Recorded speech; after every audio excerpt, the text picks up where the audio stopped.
L'aide américaine continue d'arriver en Ukraine. Des armes de guerre. Dans les pays voisins, en Pologne ou encore en Roumanie, des chars et des hommes complètent le dispositif. Officiellement, il s'agit de sécuriser les frontières. La tension monte. À la télévision américaine, le président Joe Biden appelle ses ressortissants à quitter l'Ukraine au plus vite. Depuis Melbourne, le secrétaire d'État réitère leurs inquiétudes. Nous continuons à voir des signes très troublants d'une escalade russe, notamment l'arrivée de nouvelles forces à la frontière ukrainienne.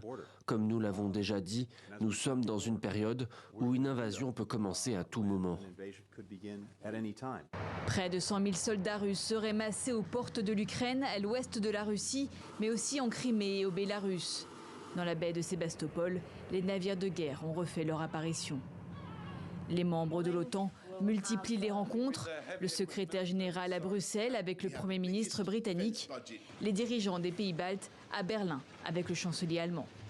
La Russie ne devrait pas sous-estimer notre unité et notre détermination en tant que partenaire au sein de l'Union européenne et en tant qu'allié au sein de l'OTAN. Berlin, où les discussions jeudi entre l'Allemagne, la France, l'Ukraine et la Russie se sont soldées par un échec.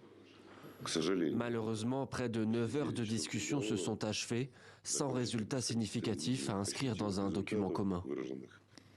Une nouvelle réunion est prévue en mars.